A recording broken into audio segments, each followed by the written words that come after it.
So, lagay natin yung title, halimbawa, homepage or welcome page na lang. Welcome page. And then, create tayo ng simple H1 header. Lagay natin, welcome, run here. Welcome, run here. Then, paragraph tag. Ano bang, sige, lagyan na natin ito, hello, run here. Hello, run here. Welcome.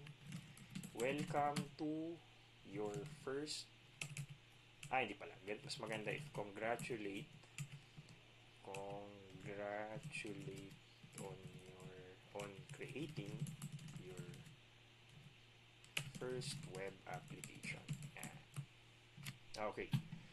So, try natin to i-display or i-render, in other words, dun sa slash home na endpoint.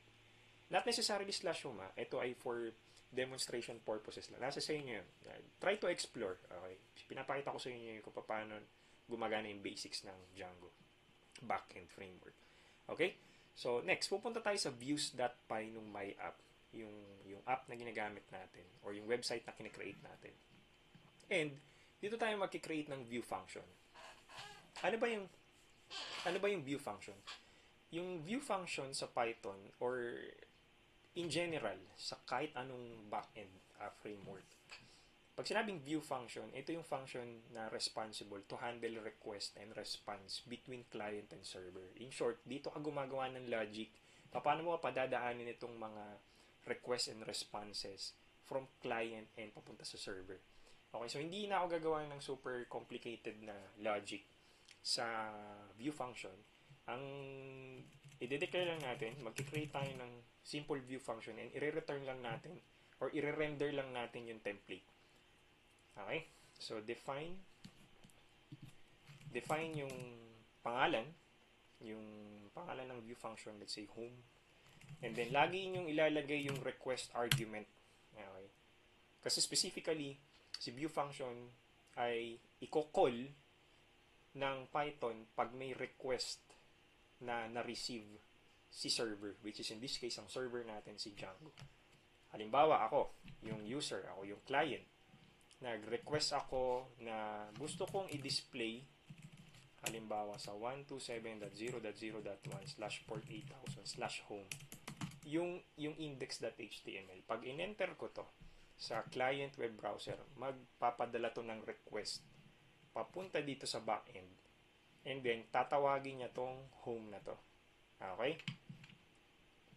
So, dapat imamap natin tong home endpoint route dito sa view function na home.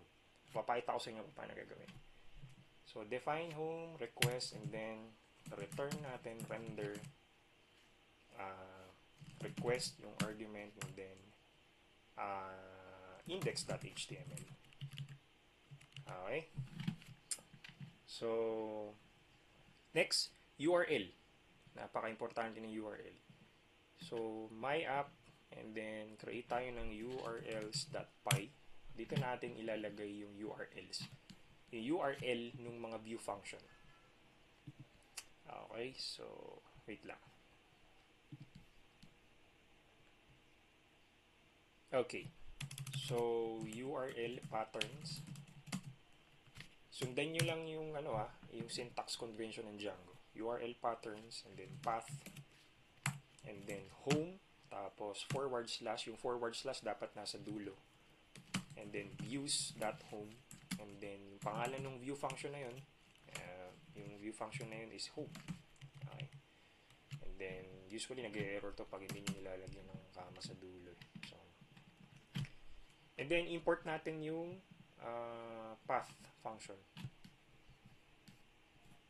So, from